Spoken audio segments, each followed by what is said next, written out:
What is the concept of economics? Economics is the study of how the society chooses to allocate scarce resources for production of goods and services to satisfy unlimited wants. Two kinds of economics.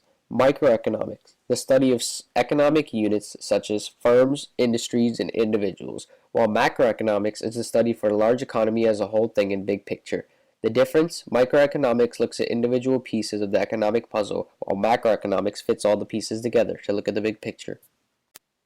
What is economic assumptions? Society has unlimited resources and unlimited wants for us. Everyone makes decisions by comparing the marginal cost and marginal benefits of every choice. Positive statements concern what is, while normative statements concern what, in someone's opinion, should be.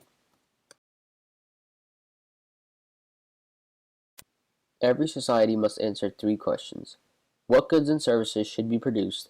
How should these goods and services be produced? Who consumes these goods and services? The way these questions are answered determines the economic system. Economic systems. An economic system is a set of mechanisms and institutions that resolves the what, how, and for whom questions. North Korea is a pure command economy. In a pure command economy, all resources are government-owned and government officials coordinate production. The United States is a mixed economy. Because markets play a relatively large role, it is also considered a market economy. Comparative advantage and specialization. Absolute advantage means being able to produce something using fewer resources than other producers require. Comparative advantage is the producer with lower opportunity costs of producing a particular output should specialize in that output. Division of labor and trade. The division of labor organizes the production process so that each worker specializes in a separate task. This allows the group to produce much more. Trade. Countries should trade with each other if they have relatively lower opportunity cost. The law of demand. Demand indicates how much of a product consumers are both willing and able to buy at each price during a given time period, other things constant. The law of demand is an inverse relationship price and quantity demand. Changes in demand. Consumer income. Changes in price affect the purchasing power of the consumer's income. Change in the price of related goods. Changes in price motivate consumers to buy relatively cheaper substitute goods. Changes in the size or composition of the population. If the population grows, the number of consumers in the market increases, so the demand increases.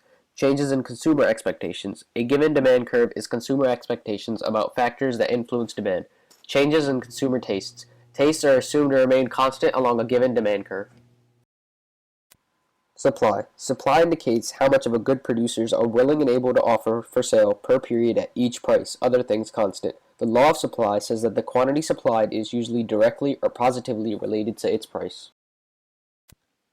Production and cost. Total product is the total output of the firm per period. Variable cost varies with the amount produced.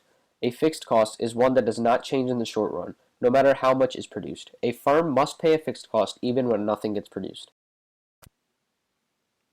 Thank you for watching.